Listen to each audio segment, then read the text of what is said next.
tahlil, tasbih subhanallah, tahmid alhamdulillah, takbir Allahu akbar, tahlil la ilaha illallah.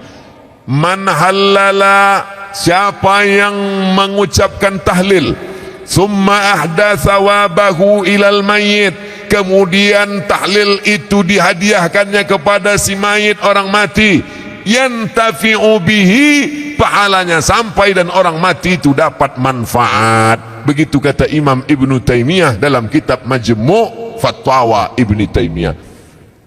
Kenapa Ustaz pilih pendapat Ibnu Taimiyah? Karena yang banyak melarang-melarang nih sekarang anak-anak buahnya Ibnu Taimiyah. Paham? Padahal Imam Ibnu Taimiyah dalam Majmu' Fatawa mengatakan siapa yang mengucapkan tahlil dihadiahkannya pahalanya pada yang meninggal sampai. Kalau dimasakkannya bubur kacang hijau, kenapa Ustaz tiba-tiba ingat bubur kacang hijau? Oke, bubur jagung kalau gitu. Lalu kemudian dihadiahkannya pahalanya untuk almarhum. Sampai apa tak sampai? Sampai. Mana dalilnya? Mana? Kata Sa'ad, ummi matat, makku mati. Afa atasaddaqu anha, kalau aku bersedekah pahalanya sampai tak untuk emakku? Kata Nabi, tasaddaq, sampai. Bersedekah engkau, sedekah. Ayu sadaqatu afdal, apa sedekah yang paling afdal?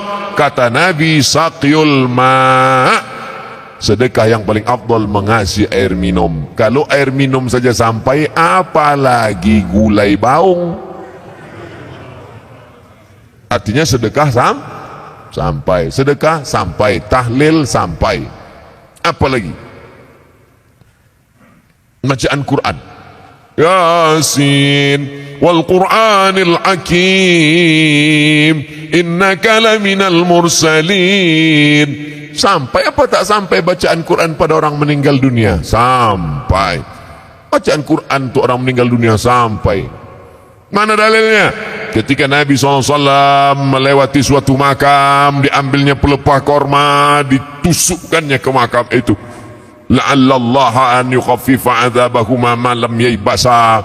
Tasbih pelepah korma sampai pada orang yang meninggal. Apa komentar Imam Nawawi dalam kitab Majmu', dalam kitab Al-Minhaj Syarah Sahih Muslim Ibn Al-Ajjaj? Kalau tasbih pelepah korma saja sampai, apalagi bacaan Quran orang yang beriman. Buka kitab Ar-Ruh, punya Imam Ibnu Qayyim Al-Jauziyah, murid Imam Ibnu Taimiyah, punya murid namanya Ibnu Qayyim Al-Jauziyah, punya kitab namanya Ar-Ruh.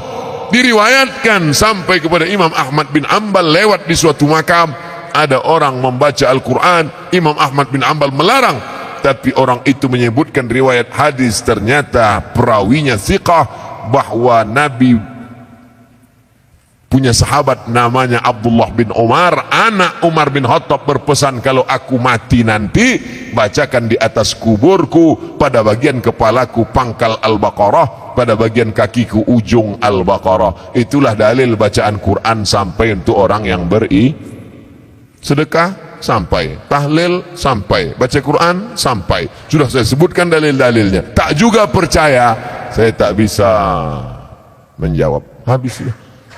Saya cuma bisa minta nama lengkap supaya nanti kalau mati saya kirim. Kalau tak sampai, cepat-cepat kasih kabar.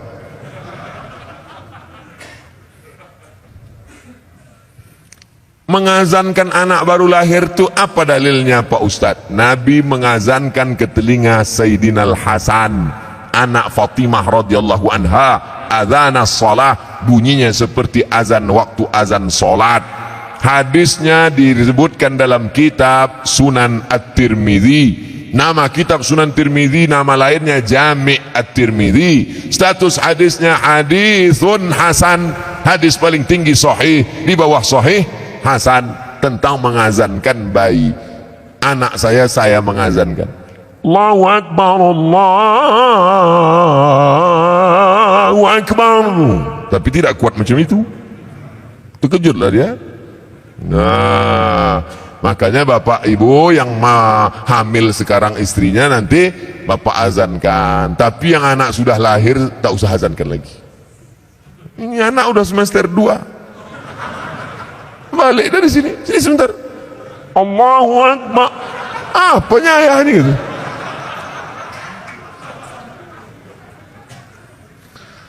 Saya mau tanya mengenai pernikahan uang hantaran. Bagaimana menurut pandangan Ustadz kalau si ibu wanita itu meminta uang hantaran mahar yang cukup tinggi?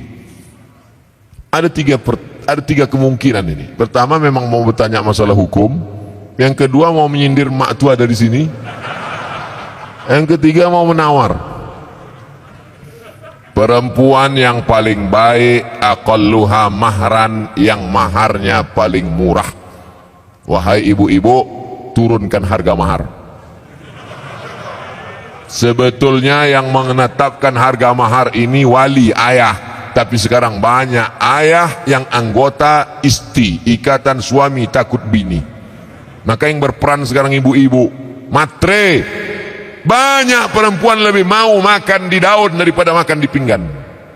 Oleh sebab itu, turunkan standar ini sedikit. Jangan nanti setelah dia hamil barulah na'udzubillah datang dia baik-baik. Idza ja'akum man tardawna dinahu, kalau datang kepadamu orang yang baik akhlaknya, wa khuluquhu, baik agamanya, fazawijuhu, nikahkan dia. Illa taf'alu, kalau tak kau lakukan, takun fitnatun fil ardi wa fasadun arid, maka terjadi kerusakan yang amat sangat berat. Tolong jangan sampai anak-anak muda ini besok buat baleho turun ke jalan, turunkan harga mahar, turunkan harga mahar. Kemudian jodoh itu seperti apa Pak Ustadz? Apa orang yang sudah menikah terus meninggal, terus menikah lagi, apakah itu berarti jodohnya juga Pak Ustadz? Karena berjumpa orang berjodoh atau karena jodoh dia berjumpa? Memang jam-jam 10:30 ini payah nangkap memang. Karena ada jodoh baru berjumpa atau karena berjumpa itu orang berjodoh? Karena ada jodoh lah maka berjumpa. Kalau tak ada jodoh sampai mati tak akan berjumpa. Kok Ustaz tahu? Saya pernah ngalami. Saya Dewan Juri Musabaqah Tilawatil Quran tingkat Provinsi Riau. Kalian pikir Ustaz alang-alang?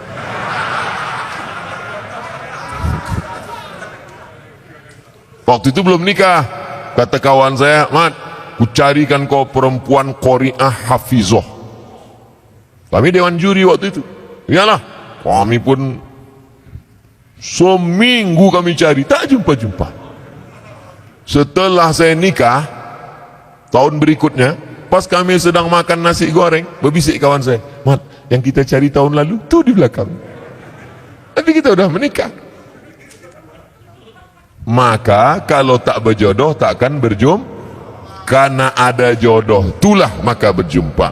Oleh sebab itu jangan nanti yang laki-laki ini banyak salah jawab ini. Papa kok bisa nikah sama mama? Entah salah sambung. Jawabannya mesti kau katakan, aku tak pernah mencari makmu, makmu tak pernah mencari aku, Allah mempertemukan kami.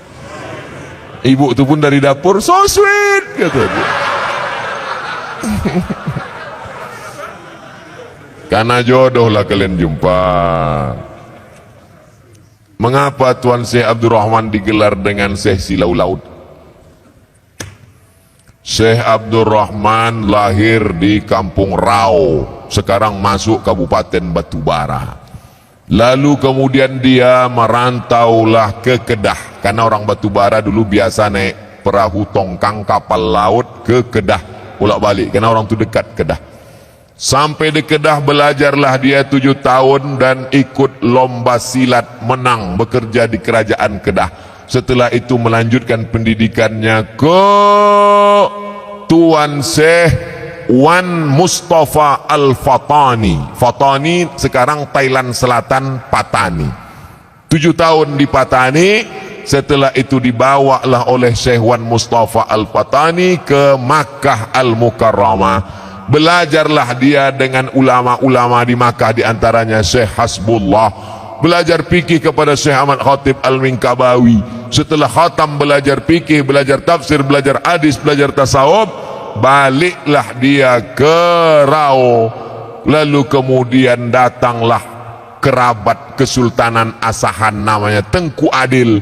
Tengku Adil pun mengasih tanah. Wahai Tuan Syekh Abdurrahman, ini ada tanah, nama tanah itu Silau Laut. Maka orang menyebutnya tak lagi sebut namanya, tapi Tuan Syekh Silau Laut. Sama macam siapa tu? Tuan Syekh Besilam.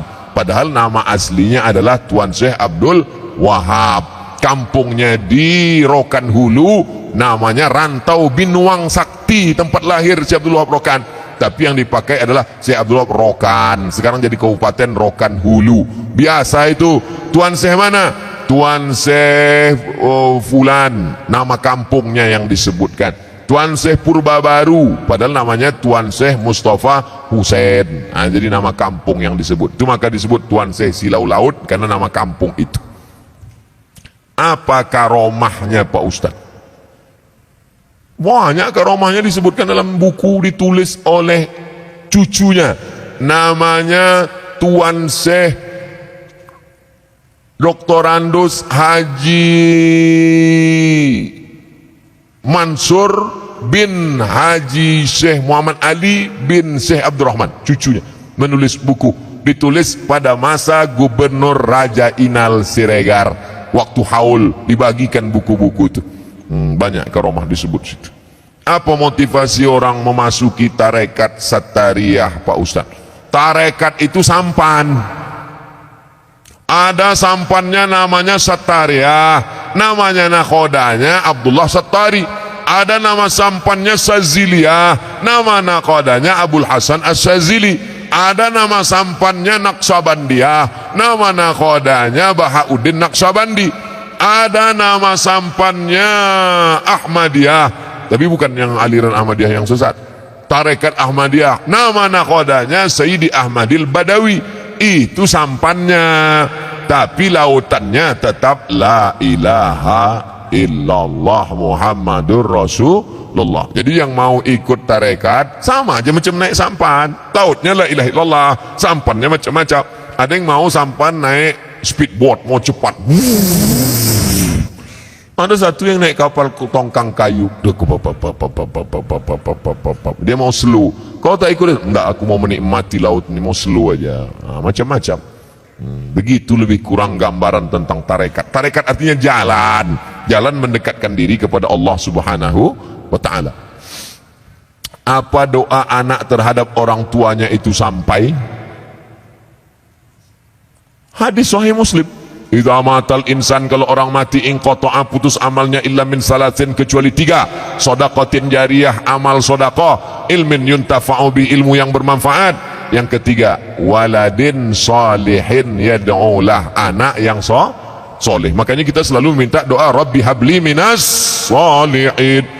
Saya ingin sekali mendoakan orang tua saya supaya terbuka pintu hidayahnya, karena kami sangat menyayanginya. Doakan orang tuamu di sujud terakhir saat solat, sunat, tahajud, witir, duha. Tapi jangan pakai bahasa Indonesia, nanti solatnya batal. Dalam hati saja, ya Allah, ayahku ni berhentilah pakai sabu-sabu. Kenapa ketawa? Di masjid kami setiap malam Jumat ada pengajian. Kenapa cuma tiap malam Jumat? Tiap malam lah. Malam Senin fikih, malam Selasa hadis, malam Rabu akidah, malam Kamis tasawuf, baca Ihya Ulumuddin, malam Jumat stop wirid Yasin, malam Sabtu pengajian akhlak, malam Ahad tablik akbar. Masjid mesti penuh tiap malam, karena kalau tidak kosong masjid. Akan tetapi waktunya dimulai ketika azan solat isya hendak berkumandang, sehingga jamaah solat isya pergi ke masjid lain. Apakah sikap Ustadz itu benar membuka pengajian ketika azan isya berkumandang? Habis solat solat isya dulu, habis solat isya baru buka pengajian. Kenapa mesti pas azan isya itu? Solat isya dulu, habis solat isya baru buka pengajian. Saya selalu membuka pengajian maghrib. Kalau pengajian di Pekanbaru maghrib.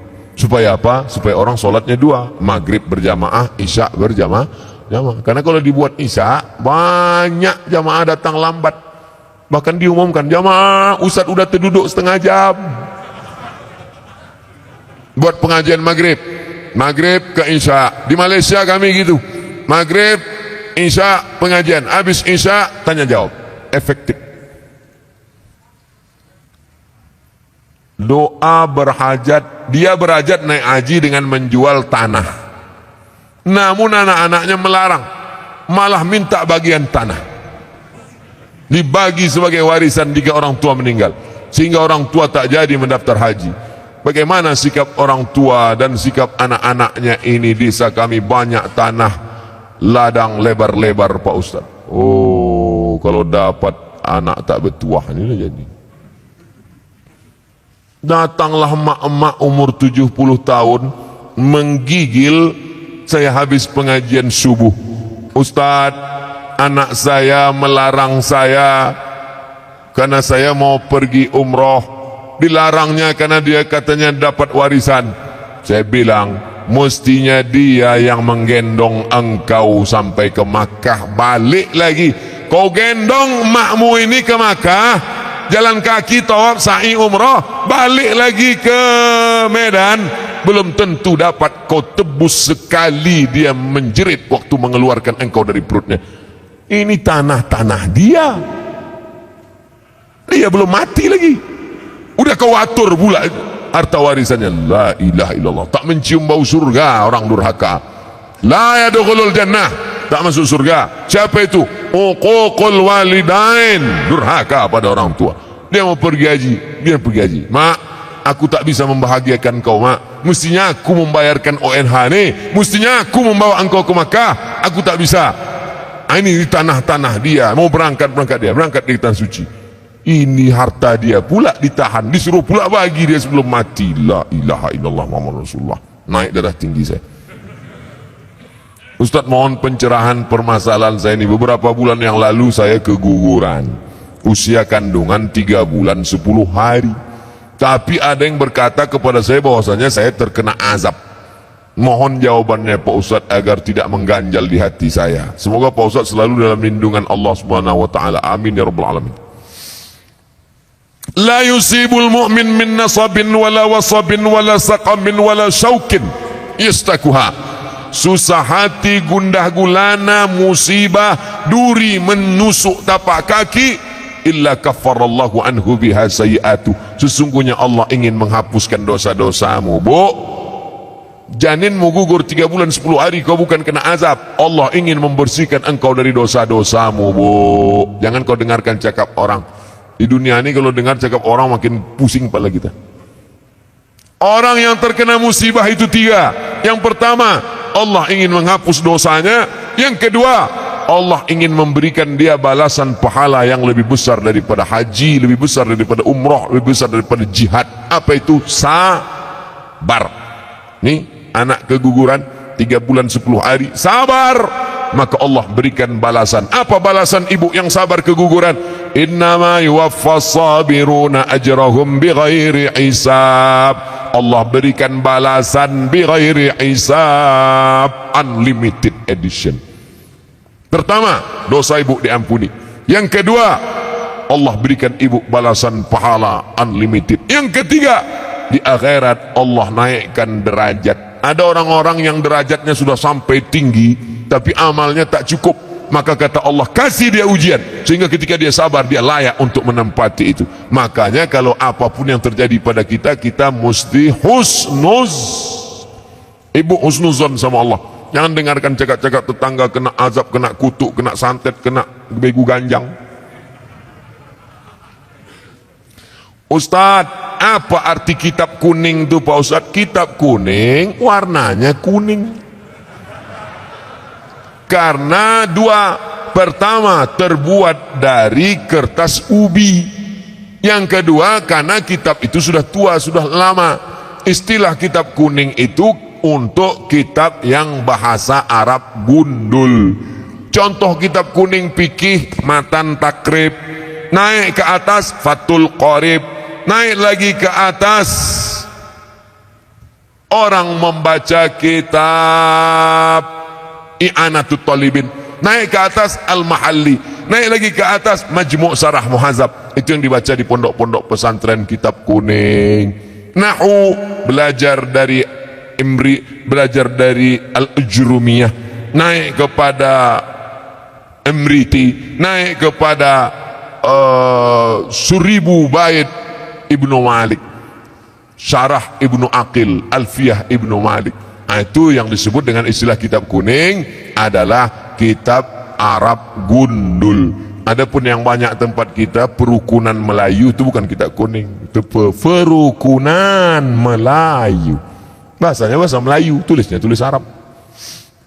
Beri kami semangat untuk mempelajarinya Pak Ustadz. Masuk pesantren, semangat, masuk SMA.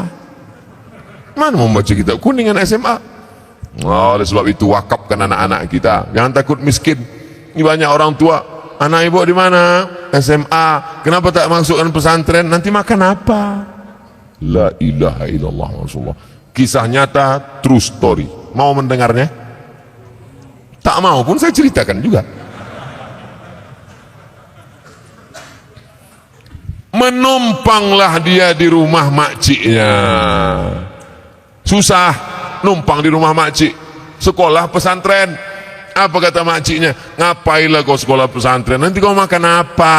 Tengok abang-abang kau. Itu SH, itu insinyur, itu dokter. Malang tak dapat ditolak, untung tak dapat diraih. Hari berganti musim berubah. Apa yang terjadi?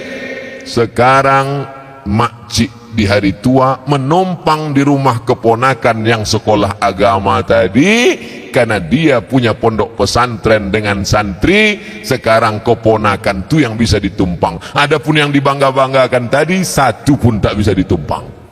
Dunia tak dapat, akhirat melayang. Saya tak melarang anak-anak jadi insinyur, silakan. Mau jadi SHMH pengacara, silakan. Tapi tetap basic pendidikan agama. Kalaupun dia jadi dokter, biarkan dia jadi dokter. Nanti dia akan jadi teman saya, partner. Kami akan berdakwah ke pedalaman. Abdul Somad ceramah, dia khitan masal. Tabligh akbar bersama dokter muslim. Khitan gratis. Daftarkan anak dan suami Anda. Nah, suami yang mu'alaf baru masuk Islam.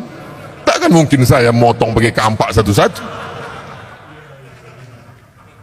Pengacara bagus, tanah yang diambil korporat perusahaan asing. Siapa yang membela? Mahal menyewa pengacara. Datang pengacara gratis dari Ikatan Sarjana Pengacara Muslim. Nah, ini penting. Pendidikan agama, sanawiyah, aliyah, pondok pesantren. Adapun nanti kuliahnya silakan. Fakultas hukum silakan, kedokteran silakan, arsitektur silakan. Mudah-mudahan anak-anak kita semuanya selamat akidah Ahlus Sunnah wal Jamaah. Tadi dimulai jam 9, sekarang jam 11 kurang 15, 2 jam kurang 15 menit. Kurang-kurang sedikit, maafkan Allah. Di akhir majelis mari kita berdoa kepada Allah. Doa orang ramai soleh-soleh yang baik-baik ini dikabulkan Allah SWT. Ala hadhihi niyyah wa kulli niyatin salihah. Al-Fatihah. A'udzu billahi minasy syaithanir rajim. Bismillahirrahmanirrahim. Alhamdulillahi rabbil alamin. Ar-Rahmanir Rahim. مالك يوم الدين إياك نعبد وإياك نستعين اهدنا الصراط المستقيم صراط الذين أنعمت عليهم غير المغضوب عليهم ولا الضالين آمين. اللهم اجعل القرآن ربيع قلوبنا, jadikan Al-Quran sebagai penenang hati kami ya Allah. Allahumma ja'al abna'ana wa banatina min huffazil Quran wal hafizat, jadikan anak-anak kami menjadi para penghafal Al-Quran. Allahumma sallimna wa sallimil muslimin, selamatkan kami dan selamatkan saudara-saudara kami ya Allah. Allahumma a'izzal islam wal muslimin wa khudhulil kafarata wal musyrikin wa dammir a'da'aka a'da'ad-din. Allahumma ansurna 'alal qaumil kafirin, Allahumma ansurna 'alal qaumil munafiqin, Allahumma ansurna 'alal qaumil zalimin, Allahumma ansurna 'alal qaumil fasiqin. Allahumma ja'al hadzal balada baladan aminan mutmainnan ya'tihi rizquhu min kulli makan, jadikan negeri kampung halaman kami ini negeri yang aman, damai, terbuka pintu rezeki dari segala penjuru ya Allah. Allahumma ja'al ikhwanana al-musabina minas sabirin. Jadikan saudara-saudara kami yang kau uji dengan musibah termasuk mereka orang-orang yang sabar. Alladzina idza asabatuhum musibah, ketika mereka ditimpa musibah, qalu, yang keluar dari mulut mereka, inna lillahi wa inna ilaihi raji'un. Ya muqallibal qulub, wahai engkau yang membolak-balikkan hati, sabbit qulubana, kokohkan hati kami ala dinik, dalam agamamu, wa ala ta'atik, dalam ketaatan kepadamu ya Allah. Allahumma ij'al salatana salatal khashi'in, jadikan salat kami salatnya orang-orang yang khusyuk ya Allah. Waj'al du'aana du'aal mutawarri'in, jadikan doa kami doa orang-orang yang warak, menjaga diri dari yang subhat ya Allah. Allahumma rzuqna rizqan halalan tayyiban mubarakan fi, berikan kami rezeki yang halal yang berkah supaya kami bisa berinfak, berzakat dan bersedekah ya Allah. Allahumma dafa'na al-ghala' wal waba' wal fasya' wal riba wal zina wal munkar, selamatkan kami dari malapetaka, bencana, musibah, segala perbuatan keji dan munkar. Allahumma khtim lana bi husnil khatimah wa la takhtim alaina bi su'il khatimah. Allahumma ja'al akhir kalamina 'inda intihai ajalina, jadikan akhir kalam kami ketika ajal kami sampai, yang terakhir keluar dari mulut kami la ilaha illallah Muhammad Rasulullah sallallahu alaihi wasallam. Rabbana atina fid dunya hasanah wa fil akhirati hasanah wa qina adzaban nar. Sallallahu ala sayyidina wa maulana Muhammad wa ala alihi wa sahbihi wa sallam, walhamdulillahi rabbil alamin. Taqabbalallahu